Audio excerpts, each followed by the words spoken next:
Chapter 1 and Chapter 2 presentation.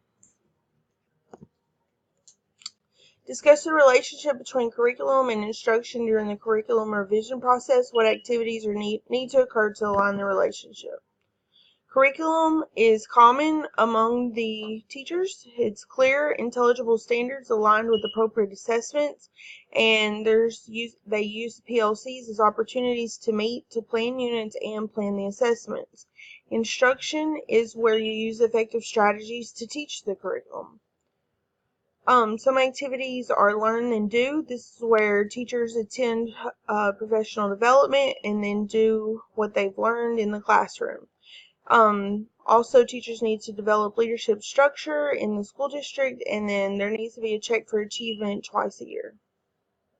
How is professional development embedded in the curriculum revision process? Why is it important for district teams to function as professional learning communities? There is an opportunity for professional development at several of the steps of the revision process. In step 1, that's establishing a foundation. The opportunity here is to understand state and national standards. So there could be a professional development over the state and national standards. In step 2, it's data analysis. So teachers can work vertically and horizontally to analyze the data within that district.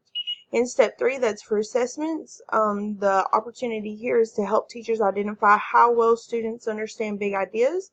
So there could be a professional development on how to use assessment data to move them forward. Step 4 is writing. The opportunity here is in step 4, the central office creates supporting documents. So the opportunity here would be to have the teachers attend a professional development where those supporting documents are integrated and explained. And then staff aid is staff development, and you could show teachers how to focus on the what and the how. The what is the curriculum, the how is the instruction. Districts should function as PLCs to ensure that curriculum and instruction are aligned for student achievement, because that is our main goal. Why should curriculum leadership staff be involved in supervising principals? Curriculum development is seen as something made in the central office and is handed down to teachers and principals in many districts. So the staff should supervise the principals in order to make sure that the principals are making teaching and learning the focus of our professional development.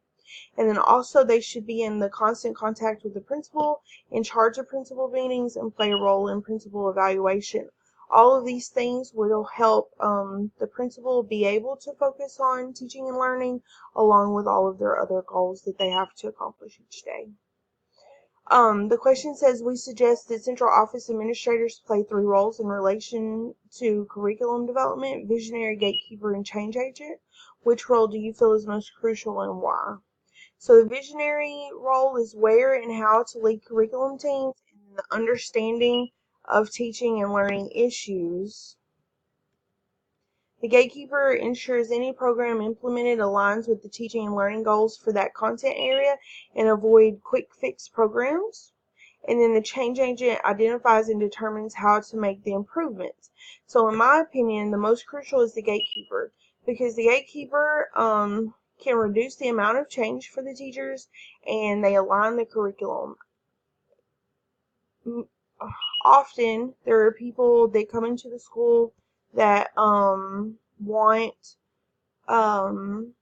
to implement their new program, and it is the gatekeeper's job to keep those quick fix programs out and to make sure that we're not just changing the curriculum each year.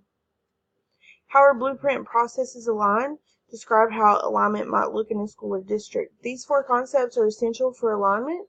So first of all, the person in central office and the principal has to embrace the concept of alignment. They have to aim to use all of the power tools. They have to consciously embed one tool into another, and then they have to live by the mission and vision statements. So alignment should look like this. First, a vision and mission statement should be created. Then the data for that school district should be analyzed, and then a school improvement plan should be developed for that school district, and then a professional development plan should be created for that school district, and then there should be differentiated supervision should be integrated. Discuss the benefits of aligning each of the 5 blueprint processes. Are the benefits of alignment worth the effort? Why or why not? So some of the benefits are to improve efficiency of the school district, to let ideas flow freely throughout the school district. All of the ideas are geared towards improvement and achievement.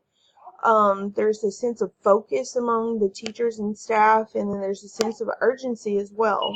So for me, it's worth it because it creates a better environment because all of the school is in agreement. So the central office, the principals, and the teachers are in agreement on what they are needing to do. So for me, it would create that better environment that would make it worth it.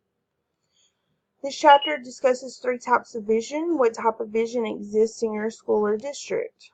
So the 3 visions that there was the stated vision, the leader vision, and the shared vision. So the stated vision outlines the hopes and dreams of a school or district.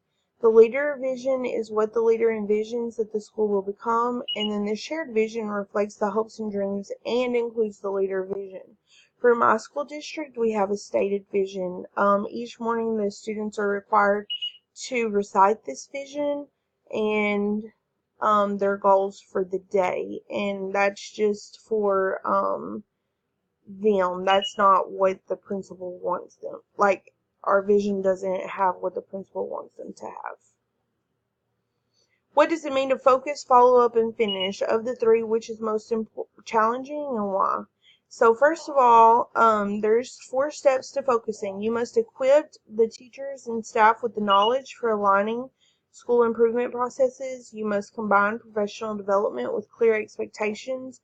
You must provide opportunities to read or study effective schools, effective leaders, and best practices. And then you have to teach a model reflection. For the follow-up, there are 3 steps, I think. Yes, 3. And that would be alignment in each phase, model how to make connections between school improvement processes, and then monitor how schools align their work. And then for finish, there are also 3, and you must recognize and address alignment problems, insist all schools use the blueprint processes with one another, and then move to the next level of school improvement as alignment for each process that becomes institutionalized. For me, the most challenging part would be finishing, because just because you insist does not mean that all of the schools are going to use these blueprint processes. And a lot of time, even though you are enthusiastic and focused, the follow through just isn't there. My references is the textbook, and that is Align the Design of Blueprint for School Improvement. Thank you.